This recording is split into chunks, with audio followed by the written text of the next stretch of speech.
Cerita Habil dan Qabil ini merupakan pembunuhan pertama di bumi. Kisah Nabi Adam ternyata mengandung banyak nasihat untuk umat manusia tentang ketaatan dan ketergantungan manusia sebagai hamba kepada Allah. Assalamualaikum warahmatullahi wabarakatuh. Alhamdulillah wassalatu wassalamu ala rasulillah. Sahabat Kalam Turas, dikisahkan dalam kitab suci Al-Quran bahwa Allah subhanahu wa ta'ala berfirman dengan malaikat. Allah memberitahu malaikat bahwa akan ada penciptaan makhluk yang diberi nama manusia. Manusia akan mengemban tugas sebagai khalifah di bumi. Namun malaikat protes dan tidak setuju dengan hal itu. Malaikat yakin kalau manusia hanya akan membawa bencana bagi bumi. Mereka akan membuat kerusakan, permusuhan, juga pertumpahan darah. Malaikat merasa keberadaan dirinya saja sudah lebih cukup sebagai ciptaan Allah, karena mereka senantiasa bertasbih, memuji, dan mengagungkan Allah.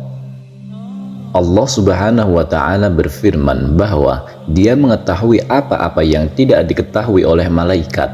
Seperti kita ketahui bahwasanya manusia itu tercipta dari saripati tanah. Demikian juga yang diceritakan dalam Al-Quran surat As-Sajdah, yang artinya yang memperindah segala sesuatu yang Dia ciptakan dan yang memulai penciptaan manusia dari tanah.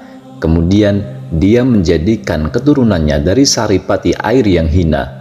Kemudian Dia menyempurnakannya dan meniupkan roh ciptaannya ke dalam tubuhnya, dan Dia menjadikan pendengaran, penglihatan, dan hati bagimu, tetapi sedikit sekali kamu bersyukur. Ayat ini menceritakan bahwa Allah subhanahu wa ta'ala mengetahui hal yang gaib dan nyata. Dia menciptakan wujud sempurna manusia dari tanah, dan Dia juga menciptakan keturunan manusia dari air mani.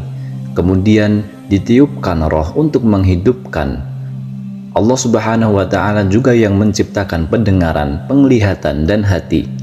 Setelah Nabi Adam diciptakan, Allah subhanahu wa ta'ala memberi perintah pada malaikat dan iblis untuk bersujud kepadanya. Walaupun para malaikat diciptakan dari cahaya, mereka taat pada perintah Allah. Para malaikat kemudian bersujud pada Nabi Adam alaihissalam. Lain halnya dengan iblis. Dia merasa derajatnya lebih tinggi dari Nabi Adam dan menolak untuk bersujud. Iblis memang diciptakan dari api. Itu sebabnya dia tidak mau bersujud pada Nabi Adam. Nabi Adam yang diciptakan dari tanah dianggap lebih hina kemuliaannya oleh iblis. Dalam surat Al-Baqarah, Allah subhanahu wa ta'ala menjelaskan hal ini, yang artinya, sujudlah kamu kepada Adam, maka sujudlah mereka kecuali iblis. Dia enggan dan takabur, dan dia termasuk golongan orang-orang yang kafir. Kelancangan iblis pembangkang membuat Allah subhanahu wa ta'ala sangat murka. Iblis telah durhaka dan hukumannya adalah diusir dari surga. Iblis yang sombong bukannya bertaubat dengan hukuman yang diberikan. Dia malah mengeluarkan sumpah bahwa dia akan menggoda Nabi Adam dan keturunannya agar tersesat. Iblis menginginkan manusia untuk menemani dirinya di neraka kelak. Nabi Adam alaihissalam dianugerahi oleh Allah usia yang sangat panjang. Banyak riwayat yang menceritakan bahwa Nabi Adam diberi usia hingga 1000 tahun. Namun dalam hadis yang diriwayatkan Abu Hurairah, diceritakan bahwa Nabi Adam alaihissalam pernah memberikan umurnya sejumlah 40 tahun untuk Nabi Daud. Pada saat itu, Nabi Adam kagum dengan cahaya yang berkilau di antara matanya. Kemudian dia bertanya pada Allah tentang cahaya itu. Allah subhanahu wa ta'ala menjawab bahwa cahaya itu adalah salah satu keturunannya yang kelak diberi nama Daud.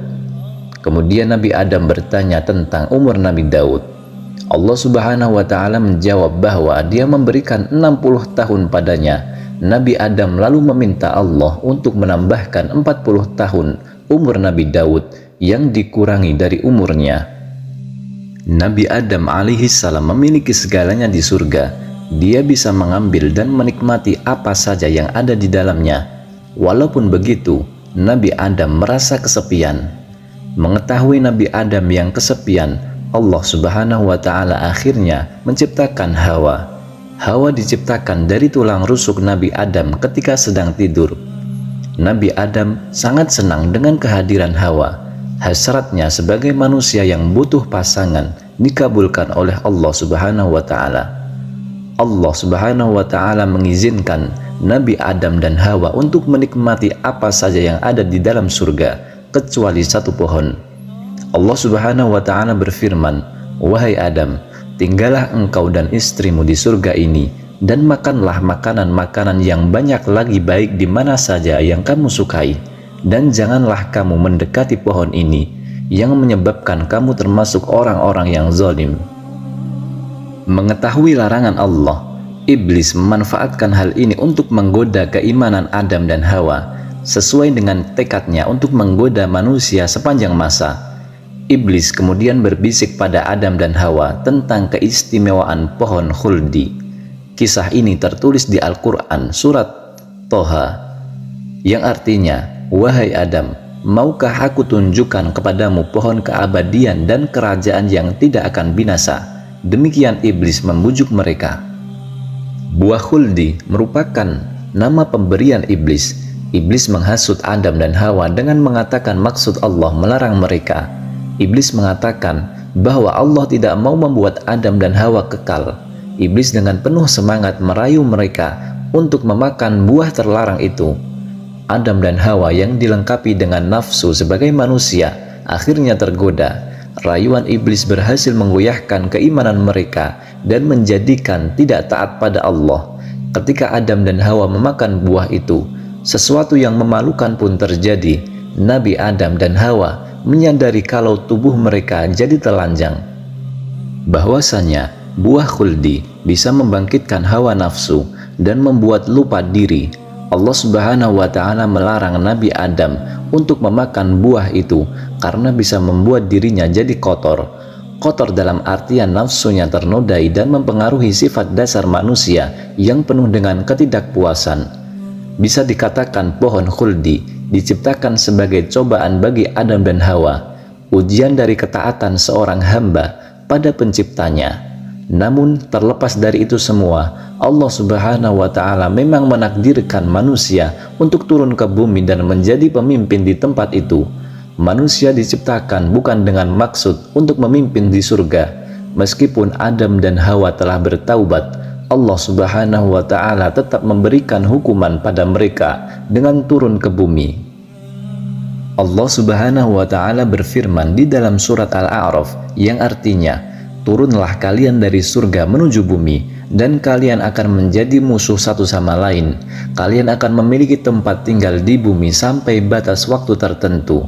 Nabi Adam dan Hawa tidak diturunkan pada tempat yang sama. Nabi Adam diturunkan di sebuah puncak bukit, sedangkan Hawa diturunkan di daerah negeri Arab. Mereka berdua bingung dan sedih karena diturunkan terpisah. Namun Adam dan Hawa yakin bahwa mereka akan saling bertemu lagi. Lalu setelah 40 hari, mereka pun dipertemukan kembali oleh Allah di Jabal Rahmah. Nabi Adam dan Hawa memulai kehidupan baru mereka sebagai manusia biasa. Diceritakan mereka diturunkan ke bumi dengan membawa dosa atas ketidaktaatannya di surga. Adam dan Hawa kemudian belajar bercocok tanam dan cara bertahan hidup di bumi. Mereka juga melahirkan anak-anaknya. Allah Subhanahu wa Ta'ala memperlihatkan kuasanya dengan memberikan mereka anak sepasang-sepasang. Setiap Hawa mengandung pasti melahirkan anak kembar. Peristiwa Nabi Adam dan Hawa yang melanggar perintah Allah membuktikan sesuatu, bahwa tidak ada yang akan didapat dari ketidaktaatan pada Allah selain dari keburukan. Hal ini sekaligus menjadi pengingat bagi kita umat manusia di seluruh muka bumi ini. Allah Subhanahu wa Ta'ala kemudian memberikan 8 pasang lembu, 2 pasang kambing dan 2 pasang domba. Allah mengajarkan pada mereka untuk memerah susu hewan-hewan itu. Kemudian susu tersebut bisa mereka minum. Allah juga memberi perintah pada Nabi Adam untuk menggunakan bulu-bulu pada hewan itu sebagai pakaian. Kemudian untuk melindungi mereka dari panas dan dingin, Nabi Adam alaihi salam lalu menebang pohon-pohon yang kayunya dia pakai untuk membangun rumah. Nabi Adam juga membuat sumur untuk mengambil air. Kemudian Hawa merasakan proses mengandung. Ketika waktu melahirkan tiba, Hawa merasakan proses sakitnya. Hawa melahirkan anak kembar, yaitu Habil dan Layutsa. Kemudian waktu mengandung anak yang kedua pun tiba. Hawa melahirkan anak kembar, yaitu Qabil dan Iklimah. Sepasang anak laki-laki dan perempuan selalu dilahirkan olehnya. Diceritakan bahwa anak yang dikandung Hawa sebanyak 200 orang, semua dilahirkan kembar kecuali Syed yang memiliki Nur Mustafa Shallallahu Alaihi Wasallam. Pada saat anak cucu Adam berkembang banyak, terjadilah pertengkaran dan pertikaian. Maka Allah Subhanahu wa Ta'ala memberinya tongkat dari surga untuk mendidik mereka yang membangkang. Anak kembar Nabi Adam yang pertama adalah Habil dan Layutsa, sedangkan anak kembar kedua adalah Qabil dan Iklimah. Layutsa diceritakan memiliki paras yang kurang menarik, sedangkan Iklimah, kembaran dari Qabil, sangat cantik. Pada saat itu, Adam diperintahkan oleh Allah Subhanahu wa Ta'ala untuk menikahkan anak-anaknya secara silang. Ketika Nabi Adam hendak menikahkan Habil dan Iklimah, Qabil mengajukan protes. Qabil merasa lebih berhak menikahi Iklimah karena dia adalah saudara kembarnya. Qabil tertarik pada kembarannya sendiri karena kecantikannya. Allah Subhanahu wa Ta'ala kemudian memerintahkan Habil dan Qabil untuk berkurban melalui Nabi Adam. Kurban yang diterima Allah akan menentukan siapa yang berhak atas Iklimah. Qabil yang seorang petani yang sombong memilih seikat gandum yang jelek untuk berkurban, sedangkan Habil yang peternak mengorbankan kambing muda dan gemuk. Setelah keduanya berkurban, Allah Subhanahu wa Ta'ala kemudian menurunkan cahaya putih dan mengangkat kambing dari Habil. Habil yang ikhlas berkurban berhak atas diri Iklimah, namun Qabil marah dan tak ingin Habil menikahi kembarannya. Setan kemudian memanfaatkan kemarahan Qabil dan membujuknya untuk memukul Habil. Qabil yang dikuasai amarah lalu memukul Habil. Habil tidak memberikan perlawanan karena tidak ingin menjadi masalah besar. Namun celakanya, pukulan Qabil membuat Habil terbunuh. Qabil merasa takut dan bingung. Dia tidak tahu cara menyembunyikan Habil yang telah terbunuh. Qabil mencoba membuang Habil ke laut, namun ombak selalu membawa kembali tubuh Habil ke tepi pantai. Akhirnya Qabil mohon ampun pada Allah Subhanahu wa Ta'ala dan menyesali perbuatannya. Tiba-tiba Qabil melihat 2 ekor burung gagak di atas pohon, namun salah satu burung gagaknya telah mati. Gagak yang masih hidup itu membawa gagak yang mati turun ke tanah. Burung itu kemudian mematuki tanah hingga berlubang dan mendorong gagak yang telah mati ke dalamnya. Qabil mengerti, kemudian dia pun meniru cara burung tersebut untuk mengubur Habil. Cerita Habil dan Qabil ini merupakan pembunuhan pertama di bumi.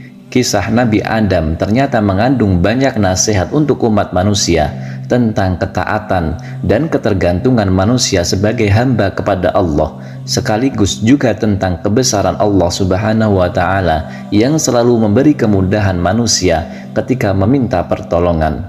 Wallahu a'lam. Wassalamualaikum warahmatullahi wabarakatuh.